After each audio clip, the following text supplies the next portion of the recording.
Hi friend, welcome back to my channel. I've been in a real spring cleaning mood, and with that I've also gone through my makeup collection and found a number of items that just need to get the boot. So I thought I would go ahead and share them with you in case you also are like-minded to me and want to be spared of having to purchase these items. The first area that I really looked at was my eyeliner collection. She's not a real deep collection anymore, but I had three that I had very specific reasons for buying these eyeliners, and I've just never used them since. I went to, when Lady Gaga last played at Fenway, I went to that concert, and so I got kind of exploratory with my makeup, and I had high ambitions to use like these almost like pastel kind of liners. Plot twist, I didn't even wear these for the concert, but I had them, I played with them. I liked like one outfit direction and makeup direction that I could have gone in. I just like didn't. And I still wanted to hold on to them because I thought like, oh, wouldn't it just be fun to kind of have these around? No, I've never worn them. I've never wanted to wear them. They, fortunately, none of them are very expensive. I have these two from Profusion. They are the Bright Lights pastel liners in lavender and mint. And again, for this type of coloring, if you have a purpose for them, they are cute and they are good. It's just not my jam. I don't ever really do this kind of exploratory makeup outside of a typical, like, they are really pretty and really fun. And like as colors, I like them. As eyeliner on my eyes for every day, no. So I'm finally just like letting them go and letting the reality set in that I'm not going to wear them. And then in that same vein, I have the NYX Epic Wear liner stick in graphic purple. Ooh, it's pretty. I want to like it. I want to be somebody who wears this kind of eyeliner, but like I'm just not. So I'm accepting who I am. I'm accepting myself, and I am passing these on. So again, they're not bad products, just a bit of reality check for me. And reality is I don't need to keep these three, never going to finish, never going to use eyeliners in my life. Then I have a lip product. I'm kind of sad about it. This is the Revlon Super Lustrous The Gloss. This is in shade 203 Lean In. She just funky. Oh yeah, she's smelling real funky. This is a pretty gloss. It's just like a basic, like pretty, ooh, I love, like, look how glossy that is. I'm a sucker for like a juicy, glassy looking gloss. I love it on my lips. And the pink color of this is a nice color. I like it. It's one of those ones I'm kind of surprised I didn't finish off. Even though I have a pretty large roundup of lip glosses and lip products in general, if there is one that I really like, I can deplete it down. If it becomes a car, purse, or desk lip product, if it gets into any one of those three categories, it's gonna get finished off. I'm surprised this didn't get put into one of those. Ooh, I like it so much. I don't even know if they still, quite honestly, make this, but I'm a fan of it. I'm just sad that it expired on me. Ooh, let's talk E.L.F. Oh, E.L.F. always. I feel like if we go back and like take the data of my declutters, E.L.F. would be probably the #1 decluttered brand represented in all of those. And I think what gets me is twofold. One, they always are giving some kind of like bundle or deal or like gift with purchase. And it's like 50-50 on whether or not I'm gonna actually like it. But then I also tend to take more chances with E.L.F. because the price point is considerably on the lower side of it. But like in reality, it's costing me a lot of money if I don't end up liking the product. Here's an example of that. So they dropped the Camo Liquid Bronzer and Contour, and I love the idea of that. I really like, which I think they discontinued, the potted cream bronzer that they had, bronzer and contour. I actually used up an entire one of those, which tells you that it's got to be a great product, but I don't think most people liked it. So when they dropped this, I was intrigued. However, in classic E.L.F. form, I could not decipher which shade I would actually want. And here's this exact thing happened with the cream bronzer contour. Here's what I think is the truth. I think I was able to identify the two shades that actually would work for me, but the reality is one of them is meant to be a bronzer shade and one is a contour shade. And I just couldn't figure out which one was which. And I, in both scenarios, want the contour shade. So what I have here is the bronzer shade, and I just prefer cool tone. I know that technically the way I apply bronzer is or a contour is like a contour, but I just don't love warmth on my face. I don't think it reads cute on me or blends in well with my skin tone, whatever. So this is the shade that I have. It is fair / light. I will go ahead and do a swatch for you.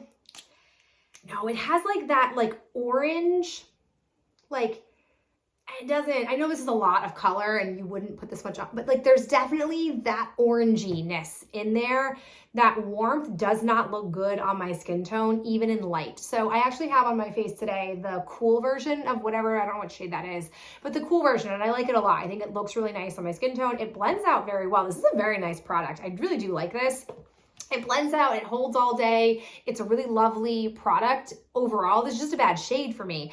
And I don't know what it is about why I can't figure it out. And the truth is I probably should just wait for these to drop in store. But my stores are so slow to get the new E.L.F products. And then half the time when I finally see the display that it has new E.L.F products, they're all like picked over or they're all opened. Like it is not a great experience in store around here for E.L.F. So I'm probably truthfully just stuck with online, but I wish I could just be better about picking the right shade for me so that I don't inevitably pay twice as much for the one shade I actually want and will wear, because this just like, it's not good for my face. So like the product, don't like the shade.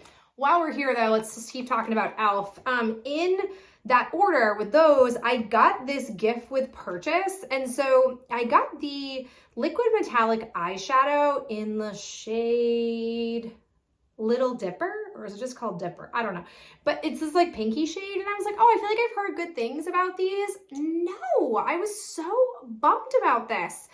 On my swatch, it's so pretty and like metallic-y and I like it. When it dries down, it loses all of that pretty luster and just becomes like almost matte looking. I don't know. I really didn't like it. And I'm already not prone to liquid shadow. So if it's not going to be like absolutely drop dead gorgeous, fabulous, easy to use, it's not going to be integrated into my life. But the fact that it starts off so nice and then just like dulls down, no, I don't have time for you. You need to go. I'm not going to go back for more for these. Then I have the Luminous Putty Blush. I feel like I've always passed over these because the shades have never really spoken to me, and this very much is in line with that. What is the shade name of this? Does it have, is it Isla del Sol? I don't know, that feels wrong, but like, this is not, it is so orange, and it's got like this sheen to it, like a glittery sheen. Nope. This is not a color meant for my skin tone, which again, it's like fine. Both of these were just a gift with purchase. I didn't really spend any money on them. So it's fine that they don't sync up for me, but ooh, I don't know. That's just not going to work for me. And in general, based on this, I'm not sure I like the formulation of these. So I have not explored the line much at all. Ooh, also in blushes, I got really sucked into this Profusion Blush Hour Soft Matte, clock that please, Soft Matte Liquid Blush. Like it's just all around very fun. No, they lie. The tone of this, I don't feel like matches what is in here. So it's not great. And then I swear to you, there is like shimmer. A little bit of shimmer in this, and it sort of just like lifts your foundation. I did not have a good makeup day when I wore this, and so even though rosé is the color, rosé no day for me. This is out of here. I did not like that experience. I also have, so I am in an interesting spot with complexion products. I definitely know that I have too many, more than I need, but I also had this desire to want to buy some. So I've been forcing myself to either really use up a foundation or declutter it. Very positively in that forcing of my hand, I have finished off a number of foundations that I've been like, oh, I actually like this one, or like, oh, this one was like, I paid a lot of money for, I should probably just use it. But there was one that I came across that I was like, This is the SheGlam Complexion Pro Long Lasting Breathable Matte Foundation. This is in the shade Porcelain. So I will admit, I got sucked into She Glam before I knew a lot about She Glam. I'm still not fully adverse to it, but I haven't gone back for more. Even though there have been some things I've liked, by and large, I haven't liked most of their products.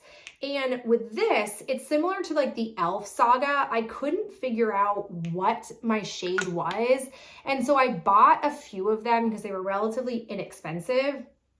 This is a classic issue that I have with foundations, in that they are light but still too dark, and it's like a thick foundation. It doesn't excite me, and it's the kind of tone where lightening it really wouldn't be enough, because I do have a whitener that I mix in to lighten some foundations, but just like tonally, it's not a good fit for me. And I have this in other shades. I haven't actually tested it out because I've gotten sucked into using up some foundations that I've discovered, and I haven't been as exploratory as I could be, but this just, it hasn't won me over, and I won't be surprised if I end up decluttering. I think I have one other one, maybe even two still in my closet. Like, that's obnoxious that I bought three, thinking that only one would be a good match for me, or that I have to mix them, whatever. Either way, it's not great. So I won't be surprised if I end up decluttering all of them, but for now, I'm just getting rid of the Porcelain one because the shade Porcelain is not light enough for me. Oh, just a couple left, one of which took me dirty. It's from Essence. It's their Curl Fixing Lash Base. Okay, so that title maybe should have been more of a ringer for me, but I looked at this as a like lash primer, and interestingly, Essence has their Lash Princess primer that I really love, have repurchased a couple of times now. And I thought, like, I'll give this a whirl. No, this is basically the equivalent of clear mascara. And for a time, I feel like that was what people were using as lash primer. And I just did not get down with that. This just did nothing. Like, it feels like the Emperor's New Clothes. Like, it doesn't feel like a real mascara. I don't know what it's fixing per se. No, this is just a big bust. It says, for a fixed and long-lasting lash curl, use after lash curler and add favorite mascara for extra volume and length. No smudging, easy to remove. Add your favorite mascara for extra volume, for any volume and length. Like, this does nothing. This is nothing for you. Don't get this. This is not good. If you're somebody who wants to actually prime, get the Lash Princess primer. 1,000 times better than this one. This one was a bust, and I probably should return it, but I'm not going to. It's out of here. And then lastly, this is one that I have gone back and forth on. It's the ColourPop Buckbeak Super Shock Highlighter. You can see she's gotten use. She has not been neglected, but I finally accepted reality in that I like the color of this, but every time I would go to wear it, it would just be too like glittery. Like, I don't mind a highlighter being like ka-chow, like I'm Lightning McQueen. I don't mind that, but I don't want it to be ka-chow, look at all the sparkle on my face. And I feel like, if I'm being honest, that's really what this is. And I just don't want that. So I have other highlighters that give me this same color, like same shade, but don't have the like glitteriness. So I'm finally willing to part ways with this. Okay, there you have it. Not a ton of products per se, but it does feel good to have purged my makeup collection of these items. I'd be really curious if any of them are faves of yours, or if you've tried them and if you have similar thoughts to me. But either way, thank you so much for stopping by and spending some of your day with me, and I'll catch you in my next video real soon. Bye.